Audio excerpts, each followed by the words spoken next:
Hello Antichrist Magazine, I am Christian And I'm Teemu. and we are Living Inferno, a proper death metal band from Finland.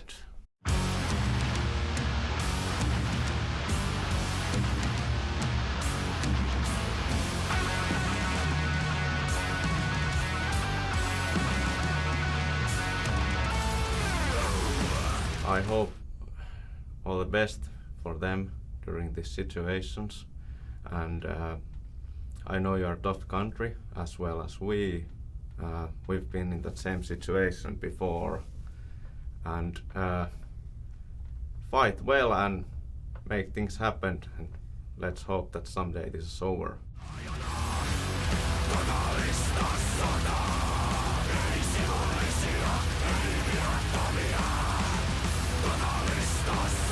The story of the name Living Inferno is not like that straightforward. There's no one explanation for it.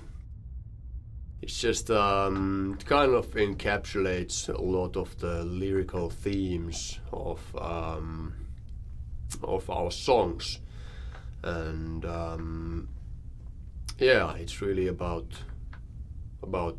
human suffering and with no real end in sight. The overarching theme is like kind of morbid lyrics, Yeah. not very positive at all. No, yeah. Yeah. Some bands have very morbid themes, but they try to have a positive message, but we don't want that at all. Yeah. So Oh, it's really a fitting name for a band. We don't really want Yeah. the listeners who like look at the lyrics. We don't want to give them any hope, or we don't want to make them feel better for the music, because Yeah. that's really how the world is sometimes. It was actually a close call when we decided the band name. Like, we actually had a vote in the band, and what decided it was a real, actual, literal coin flip. So then the name was decided, Living Inferno.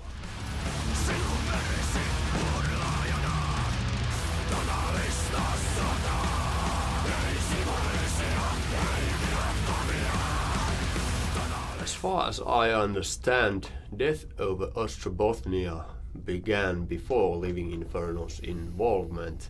The bands Compost and Tormenticon, they actually had planned this for quite some time. Didn't have a name yet or anything. It was just an idea that it would be cool to make a split album. And we actually heard about this idea from the mixing guy of our previous EP, A True Believer. He said that, hey, they're planning to make this split album. You should message them. And we actually did message them, and it became a three-way split. And I think it's pretty cool. Like, it showcases the death metal, or the variations of death metal from this region. Austrobosnia is like a pretty big region in western Finland, and we all play our own subgenres of death metal, so to speak. And you know, the theme is like this region and what we have to offer in one package. Yeah, there's a different subgenres in that album, so I think we get good points in. Mikä oli arvostelu? Review. Good reviews. Good. We got good review points, like 8.5 from 10. So that's a good. It's really good for a Good death metal review album. yeah. So I think those different genres, that those connections together makes a killer stuff. Yeah, it's gotten pretty good reviews for like death metal release. Like, Yes. we all play pretty old school style death metal. Like, it's not very modern at all.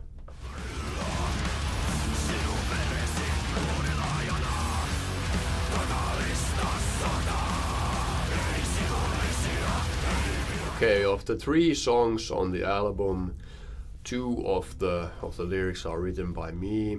The one in Finnish, En toivo parempaa maailmaa, I do not wish for a Better World in English, and then the last of our songs, Babylon the Great. And Juha wrote the lyrics for the second song, Hour of the Wolf. Now the first song, the Finnish one, is really about situation in life I was in, very much frustration and sort of realization, and that it's okay to hate some people, like some people you personally know.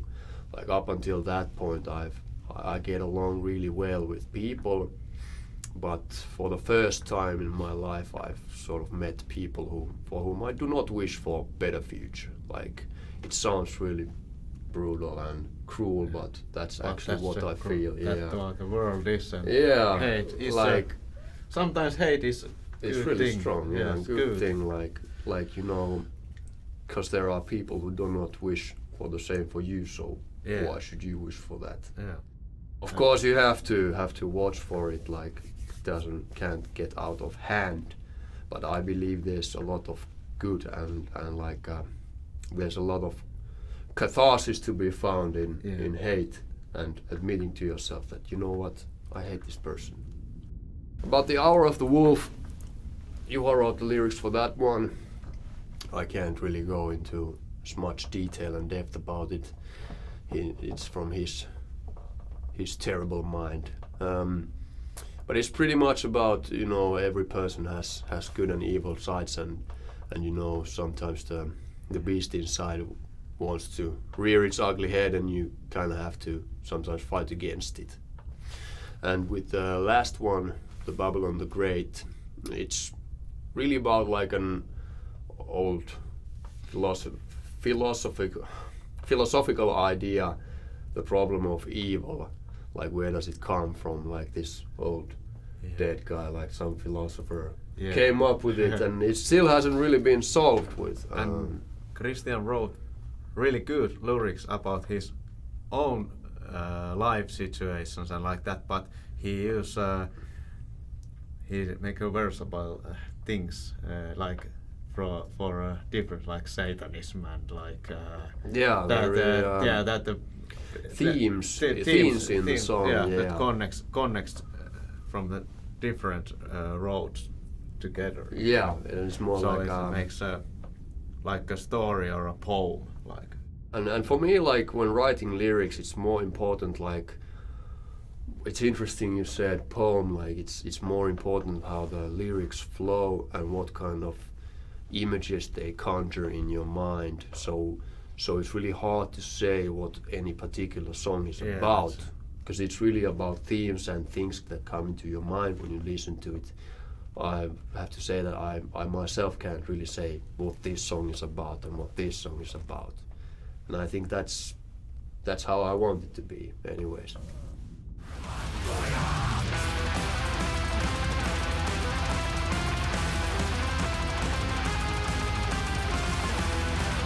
The cover art of the split was made by a guy called Warhead Art. I believe his name is Konstantin. And funnily enough, he is Ukrainian, and I hope he's okay. Warhead Art also created the cover art for our previous EP. He was really easy to work with, so we really didn't have to think twice who would make this one. We suggested immediately that this guy will make the cover art. On the cover there are 3 skulls in the middle. It's not hard to guess what they represent. 3 skulls, 3 bands of the split.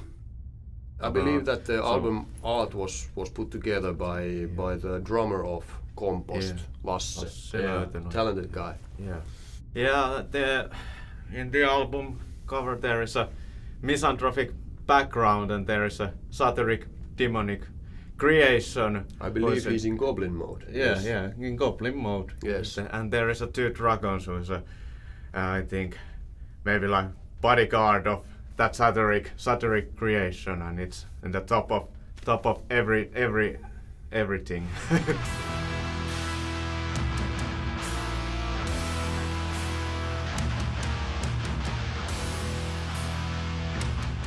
Depends what you want to reach with that. So of course, if the label is good and gives a good promotion and make things happen and everything goes well, that the band gets benefits that they need,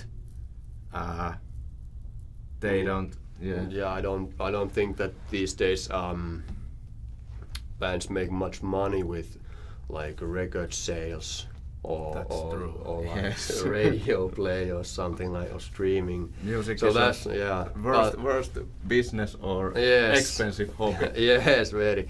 But like one thing a label I think can be very, very beneficial for is getting gigs and also like making friends in the industry and business, so people will ask you to play gigs, because those can actually make you money. You can sell shirts and well, potentially make you money.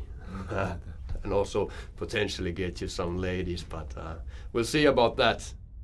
You know, there's, because it's a business and there are good businesses and bad businesses, and that's the same with the label.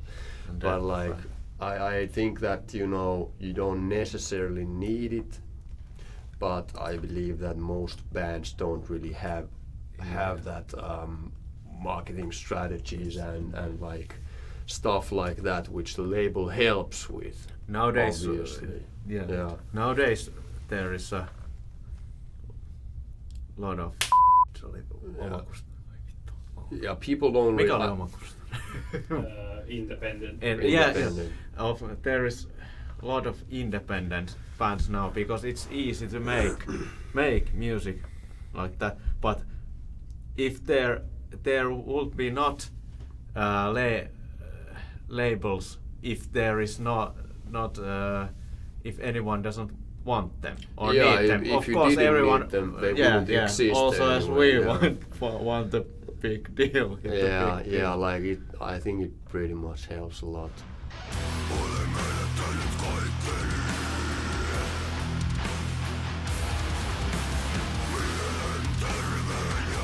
Alright, I was a very small boy and my mom had the OG hair metal band from the 70s, Sweet, the greatest of collection of Sweet, and I liked the music and I look at the cover art and these ladies play really well, and my mom is like, those are not ladies, they are men. I'm like, no.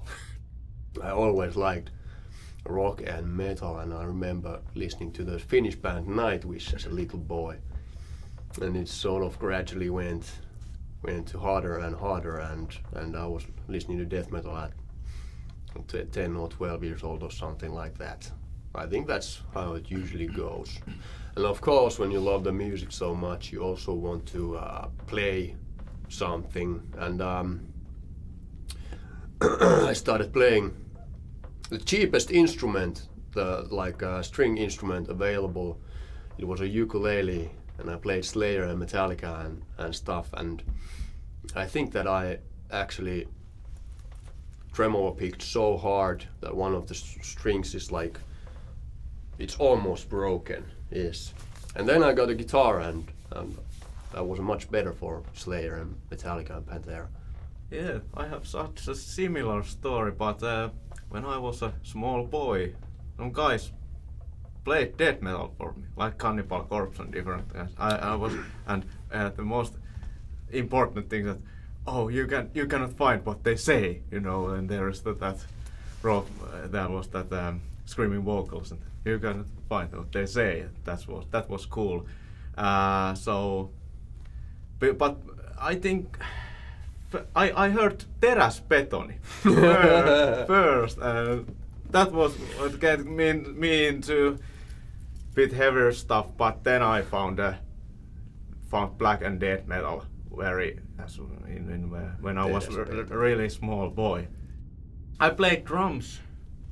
It was only some when I was I don't remember, maybe 10 when I first time when I played drums, and that was just playing and hoping with them. I didn't had a daily routine with those, and then came sport, MMA and gym, and I think when I've been playing like maybe 5 years, bit like pro way, and nowadays I play very routinical way. I wanna reach higher goals. Also, I've been playing guitar and try to sing something like that. So I try to make multiple things, but nowadays I mostly try to get my goals in the drums.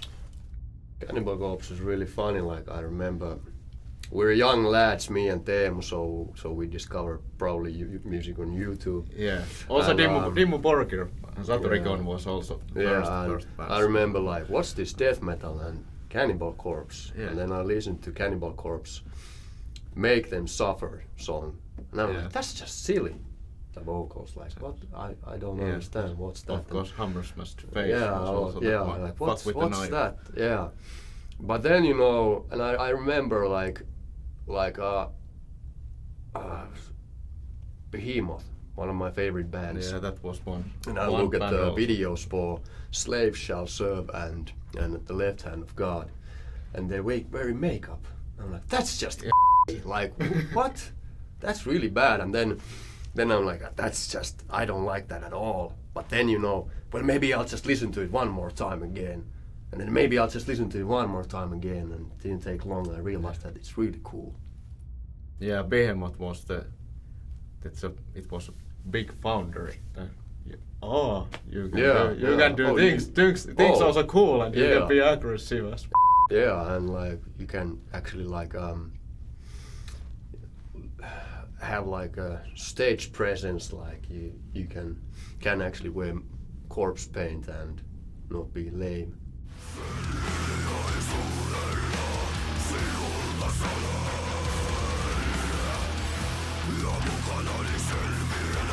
everything. Like,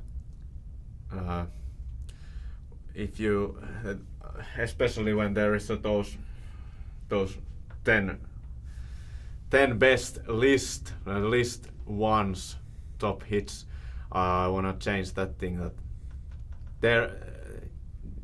Those competitions and like that, and there is a competitions for small bands. I think, of course, I understand there is like the ranking things is good in different kind of things in world, like in sports, in music, in work abilities. So. It's really only about the rankings. Like, let's make a song, let's craft like this song that will like make it to the lists. It's very very cynical and almost like nihilistic. Like, you sang this, but if you sing this, our calculations will show you that you will get a higher rank by including this in the song, and the art really becomes secondary there. Like, do you want to make that kind of music then? And I would say that a lot of artists wouldn't even want to make that music if they had the choice. But there's no mystery in music anymore. Like, we found out what works for the masses, really. Yes. So that would be. I'm not against like pop or catchy songs or anything like that. I actually think that's a good and measure. Like, is it catchy? And Is then it easy maybe- to listen to? But regardless of genre, And but there has to be some substance. It can't really just be like made to listen to once and then throw away. And it keeps metal and different that kind of music in more art way. Yeah, And that's, artsy way. Yeah. So if there is not that list pop music, maybe metal music become too much mainstream music. Yeah. It's not problem like the Caravan Rain situation Yeah. was. It was nice, fun, but maybe Yeah, they made the wrong number things one. happened because of Yeah, they made #1 on the Finnish charts. Karakangan. Yes, that's cool. And I don't mind. I think that metal music should focus more on making it so that the listener actually enjoys. Like there's too much of this, like the album sounds like and then the guys pretend to like it to look cool on the internet. That's true. And that's really lame. And but then there's also the other extreme for metal music is, you know, we need to make this really long songs and we need to be really technical, like really progressive stuff, and nobody wants to listen to it. But I think that people have sort of conditioned themselves like we hate pop music, and this is the total antithesis of pop music. It's unlistenable, really. It's really technical and takes a lot of talent, but I doubt anyone can enjoy it for real. And we don't want to make either of those. We want to make metal music that's really like for the listener. Of course, we like our own music. We don't sacrifice any artistic visions for that, but that is our vision, so it works really well with it. I hope that people in the music industry find a ways that they can support small bands more. Of course, it's easy to say like that, but I hope they find ways. Yeah, it's a really tricky situation. Like, of course, if you have a band that's people listen to, if they listen to you on Spotify, then what are you gonna get? Not that much. Like, you have to have millions and millions of listens. But at the same time, like, if the fans aren't willing to pay for the music, then why should you make money then? Like, of course, that becomes that when you hit the better label, that yeah, and then the listeners come. So that's why the label is good. And it's not impossible to make it with like not very marketable music, mass marketable music. Like, we have a lot of examples of that, but it sure is hard, and it's mostly it seems that it's not really even about the music that you make. It's really about the other content you make, like make vlogs or I don't know, TikToks or something. Merch is one big, like you have to have a lot of merch to sell, and it's not really like a lot of people come to music because they love music. They love to make music, they love to play, and then they might get kind of disillusioned by it, like, oh, it's just like a cynical business. You just want to sell things, and of course there's nothing wrong with that, but it might be and also that's just the lucky situations. Like, that's also one. Like of course hard work, but it's not going. That's a cruel world. It's just only lucky things, and you know, when they just find people, it's that band, and they find something from it, so they remember it. So the in every marketing things, the most important thing is that people remember something. Yes. It's always 2 seconds and they forget things. But yeah, that's a really good point. Like, I think there's a lot of complaining about talent not rising to the top. But then there's the problem, like, what's talent worth? Nothing if you don't remember the songs. Like, that's a really big problem for metal music today. And I think metal bands really need to look into the mirror, like, why aren't people interested? And it's just big summary of lucky situations and just how would I say it? But you can also, like, I believe you can affect it yourself really much. Like there's a tendency in metal fandom, like, you know, they sold out and that's why they're popular, and you know, it's all shit anyway because they're not playing 1,000 notes a minute or something like that, and they don't have polyrhythms and 8-string guitars and stuff like that. Like, maybe you shouldn't have them either. You know, people aren't interested. Think about that.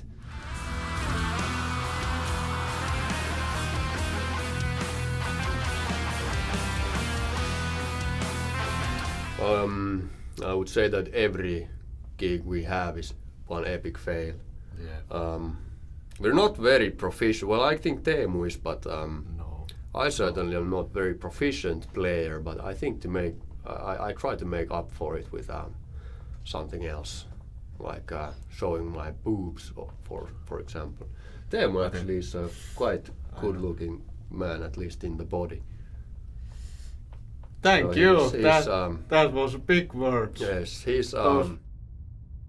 Christian is a first they see, and he's in a spotlight, and the ladies see, oh, that, you know, you are the big thing. The biggest thing. And I'm just a small troll behind. You know, I have to be. Yes, Teemu. Usually he's in goblin mode when we start playing. But, so maybe that's why the woman's watching. Was that goblin? Well, I mean, they don't behind see us? him behind, so I have the advantage with the ladies live because I'm the most visible there. Yeah, But so- then, you know, when we get off stage and we're all there, then so then there's they all of look a like sudden competition. Yeah. Yeah, but not really. Nothing comes to mind with epic fails with the gigs because we are so good at playing. We are so proficient, so we don't make mistakes in life or in music. And if you make mistakes in life and music, you can always cover that, and you know, it's always 2 seconds and people forget. Yeah. Of course, the big mistake is like... But the internet never forgets. Yes, Yeah, that's true.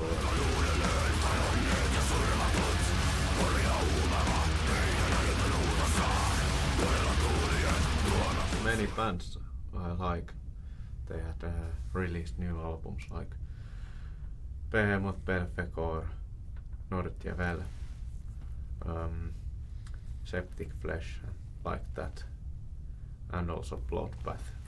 I don't watch so much movies. If I watch them, sometimes I watch a lot, but it's not really watching movies. Just I watch with my left eye and doing something else.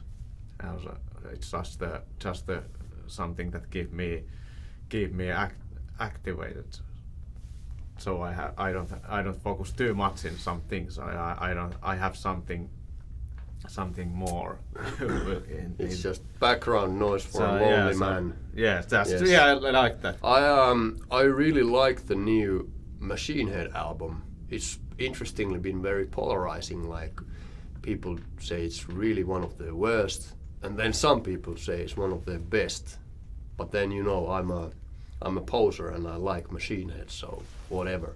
I also really like the new Behemoth album, Opus Contra Naturam, but haven't really gotten into it that much. Like, haven't had time to listen to it that much. I've also I also listened to a lot of children's songs. Like, there's one nice bath time song. A lady, first she eats a spider. She swallows a fly, then she eats a spider, and then she eats a bird, and cat, dog, and horse. Wait, there's a cow in between, and then a horse, and then she dies. Sounds good. It's lady. brutal, yeah. Brutal Yeah, lady. she's dead, of course. Yeah. It ends like that. If I watch movies, it's with my wife, and not really movies I like. But we watched the movie Prey, and I think it was pretty good. Like the predator going in the forest, and there's like these Indians, like the Native Americans, trying to kill the predator. It's all right. It's not great, but it's pretty good.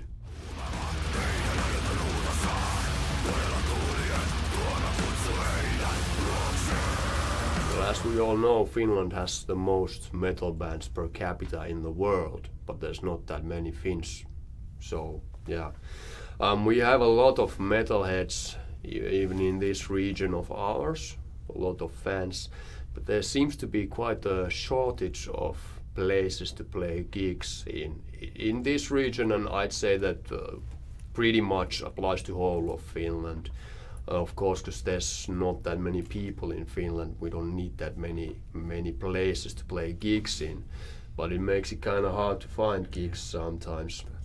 And also there is a really talented guys, especially in guitar playing in our state, but they don't have the reasons they don't want to play in a band. They maybe they know that it's a different to play in the band than alone. It's so much easier and you can even record songs by yourself in your bedroom, program the drums. It's really easy to make. Yeah. But with bands, it's a lot harder.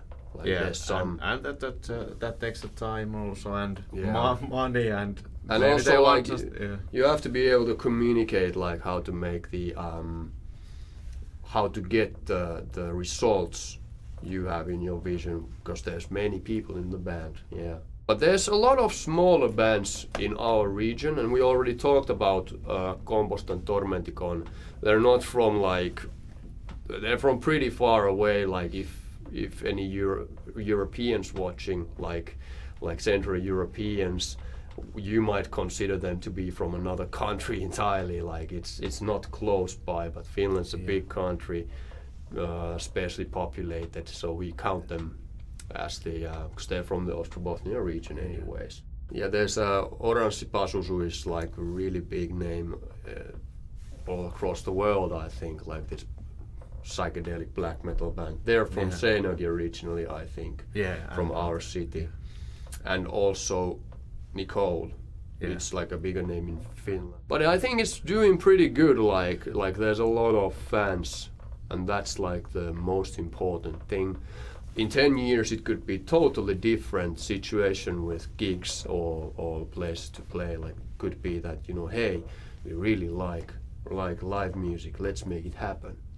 Like COVID was also tough on some of the places. It wasn't the reason that many concert places, bars and such closed their doors for good, but I think it was like a big contributor to that. But I think that the root problem has been that people don't appreciate live music that much anymore. They don't come and see you play. They might listen to you on Spotify, but maybe they, on a Friday, Saturday night, they might have something else to do than just come and see you guys play, or anyone for that matter.